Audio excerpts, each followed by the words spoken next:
Hi folks, I'm Craig Taylor, and as always a huge thanks for joining me here on my YouTube channel, The Bushcraft Padawan. I was looking through some of my video statistics the other day, dating back to when I started this channel, January 2017, looking at some of the statistics around it. And it's quite often to do that, it's quite interesting because sometimes you see that some videos are gaining a lot of hits, a lot of popularity, a lot of comments that if I'm honest, you've kind of forgotten that you made it. So it's sometimes interesting to review those. And in the past month or so, I've noticed that one particular video has been getting a lot of comments, a lot of views, a lot of engagement around it. And to be honest, I'd kind of forgotten I'd made it. And it was a video all about prepping my first bushcraft axe for use. The bushcraft axe in question is the Hultafors, let me get it in shot there, the Hultafors Classic Hunting Axe. And in that video that I'm linking to up here, I talk about how I'm going to prepare it for first time usage based upon things that I've read, seen other people do, things that I've seen on YouTube, things like that. Fast forward 12, 13, 14, 15 months, something like that, and things have changed a little. So I thought it would be a good idea to put together this video that sort of looks and reflects upon what I did just short of 18 months ago, and actually what I'm doing now, all in relation to this specific axe. What's changed along the way? What have I learnt either from experience or what have I picked up along the way from others that's changed me to think about that first video over a year ago? When I bought the axe, it came with the axe mask that you can see in shot now. Actually, that's not quite true. What it did come with was the leather that you can see, but from here to the other side, there was a thin sheet of leather, almost like a cordage, almost like a shoelace, I guess you could say, made out of leather that went around the back of the axe here. That's what held this mask in place. That's what made the axe safe to carry around. And if I'm honest, it was bloody awful. It was simply just relied on some simple tension in leather, and clearly leather can shrink and contract and can expand, so that was a problem. It just relied on a knot to keep it in place, and that knot could often very easily pull through this eye here. So I got rid of that and I replaced it with this bungee cord from an old bungee that I used. But that's far from perfect as well, because it's got to be tight in order to keep it on, so there's a lot of pressure in here. That means you kind of have to put your hand over this part of the axe mask in order to put this loop of bungee over. That's not a great idea, particularly when you're trying to pull something under pressure, because it's a very sharp axe blade underneath there, and it's tricky to undo just with my hands, let alone with a pair of gloves on in winter or cold conditions. So overall, this replacement of the leather cord with the bungee cord is a stopgap, but it wasn't perfect. The other thing as well is, let me just take this mask off. Just put the axe down out of the way.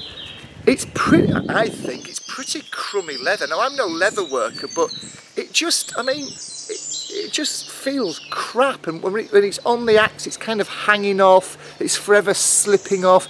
It just didn't strike me as a particularly great piece of craftsmanship or design to put that shoddy axe mask onto what, in my opinion, otherwise is a bloody good axe. It seemed like it was the weakest point of the production of the axe. So this is what I've done about it.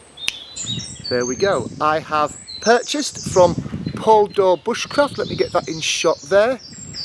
I've purchased a bespoke axe mask for it. As you can see, it doesn't involve going around this end of the axe here. Now the benefit in doing that is actually I can now use that as a hammer, as a mallet, without damaging the cordage or the restraint around the back of the mask, because everything is done at this end of the mask, so I can now use this end to hammer things in, whatever you want to call it, mallet things in, whilst being able to keep this on to protect me and also protect the axe mask as well.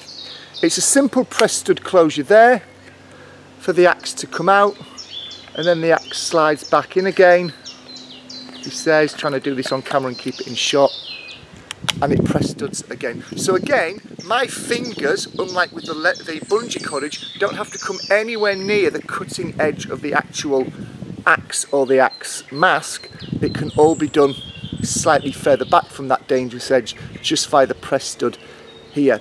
Paul did a grand job for me. It's an interesting story. Paul only lives a couple of miles from my mum and dad. Unfortunately, I live several hundred miles from my mum and dad. So when I was up there earlier on in the year, I contacted Paul in advance. He met me near my home in a garage car park where I exchanged the axe with him. It looked incredibly dodging. It looked like something from Breaking Bad, the exchange of goods in a garage car park. But Paul came back a couple of days later with this great axe mask. So again, if you're interested in sort of leatherware from a bushcraft perspective, do check out Paul Dore Bushcraft. I've got no affiliation with Paul other than he did a grand job for me. I paid for this. It wasn't a freebie or anything like that, so I've got no inherent interest in promoting it. But he's a great guy. He's doing some great work, and he did me a cracking job in a very short time frame for this. I linked to his site below if you want to go and take a look at that. So what else has changed in terms of my original thoughts about this axe? This axe? I'm really struggling to string a sentence together this morning. I didn't even have a beer last night. This axe.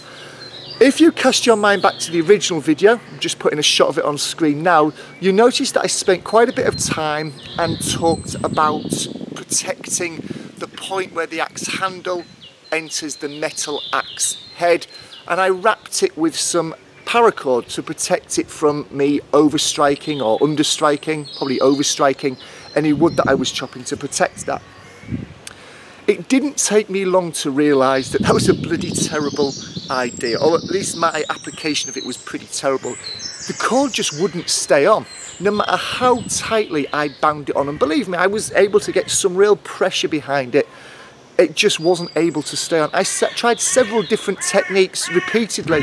It just wouldn't stay on. The problem seemed to be, not really when I was chopping, to be honest, but just actually carrying it round down the side of my rucksack, just natural friction against it. It just seemed to loosen, it seemed to come off, and trust me, before anybody starts putting, I did try repeatedly to get it work, just couldn't get it to work. I googled around a bit and actually found that several other people had had this problem. One of the solutions, which I'm not entirely sure is a solution, was to bind this area with bank line, but then to soak the bank line in super glue. So you're essentially super gluing that bank line in this area where my fist is there.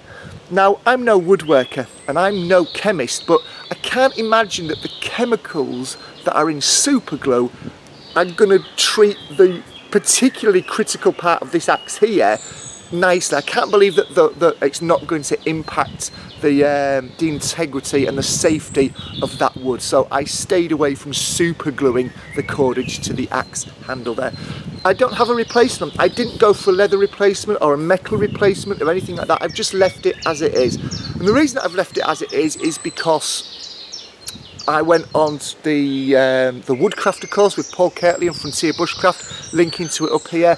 I spent the best part of a week using the axe, a lot more than I normally do, trust me. I was using it frequently throughout the day, every day, and actually I didn't sustain any damage to the handle. You know, care, precision, thinking the cut through before I made it. I didn't actually, as I recall, overstrike or is it understrike at all. So maybe I was trying to prevent a problem that just with some care and application, and I accept that even the most experienced people can make mistakes, I get that, but it just seemed to be, I was trying to solve a problem that actually maybe just didn't need solving by protecting this area here. Care and attention may be a better solution in the future. Prevention is better than cure, as they say.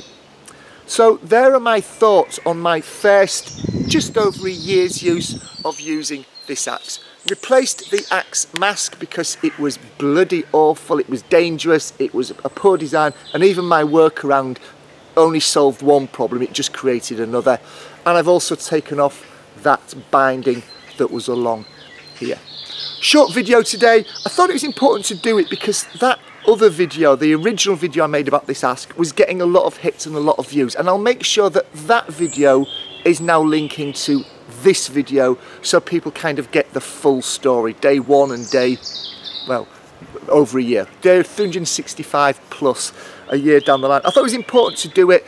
I've always said that this channel is about me learning, about me progressing, about me discovering things. Over a year ago, I thought that what I was doing with that axe mask and the overstrike protector here, that looked dodgy, was the right thing to do. Fast forward over a year, maybe there's a better thing to do. So I'm not afraid of kind of putting my hand up and saying, you know what, that's what I used to think, but I think this now. And if I can ever capture that on video, then I will do. Thank you as always for watching. Hope you enjoyed the video, hope you found it useful. If you did, please do give it a thumbs up. If you think that there's someone in your network, wherever that network is, that might benefit from watching this, there's a share button below. You know what to do with it by now.